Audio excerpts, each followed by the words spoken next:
Adilabad MLA Payal శంకర్పై Congress senior నేత కంది శ్రీనివాసరెడ్డి తీవ్ర విమర్శలు చేశారు. భువనగిరి ఎంపీ చామల కిరణ్ను విమర్శించే అర్హత పాయల్ శంకర్కు లేదన్నారు. ఎమ్మెల్యే పాయల్ శంకర్ చామల కిరణ్పై ఇటీవల వేసిన వ్యాఖ్యలను తీవ్రంగా ఖండించారు. భూ కబ్జాలు, బెదిరింపులకు పాల్పడడం పాయల్ శంకర్ కేరాఫ్ అంటూ సంచలన ఆరోపణలు చేశారు.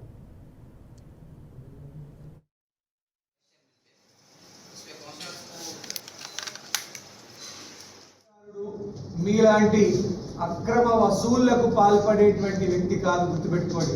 మీ రాజకీయ జీవితం అంతా భూ కబ్జాలు, అక్రమ వసూళ్లు, బెదిరింపులు, బ్లాక్ మెయిల్ రాజకీయాలు, నయవంచన చేసుకుంటూ ఆనాడు మంత్రిగా ఉన్నటువంటి జోగురామన్న గారికి, ఎమ్మెల్యే ఉన్నటువంటి జోగురామన్న గారికి అనేక విధాలుగా సహకరించి అమ్ముడు పోయి ఉన్నటువంటి మీ చరిత్రకు మా చామల కిరణన్న తెరిచిన పుస్తకానికి నక్కకు నాగలోకకు ఉన్నటువంటి తేడా ఉన్నది. ఖబర్దార్ పాయల్ శంకర్ గారు, ఇంకొకసారి మా చామల కిరణన్న జోలికి వస్తే పారాషూట్ గీరాషూట్ అంటే కాంగ్రెస్ పార్టీ కార్యకర్తలు మీ నోటిని ఫినాయిల్తో అడగాల్సి వస్తుంది. మీరు తెలుసుకోవాల్సింది ఏంటంటే 2006లోనే ఆయన జాతీయ రాజకీయాలలో రాహుల్ గాంధీ గారి టీంలో చేరడం జరిగింది. చామల కిరణన్న 2008 నుంచి 2009 వరకు జాతీయ యువజన కాంగ్రెస్ ప్రధాన కార్యదర్శిగా మహారాష్ట్ర, గోవా, దెహ్రాదూన్, హవేలీ యువజన కాంగ్రెస్ ఇన్ఛార్జ్ గా పనిచేసిండ్రు. యూత్ కాంగ్రెస్ లో పనిచేసిండ్రు చామల కిరణన్న గారు.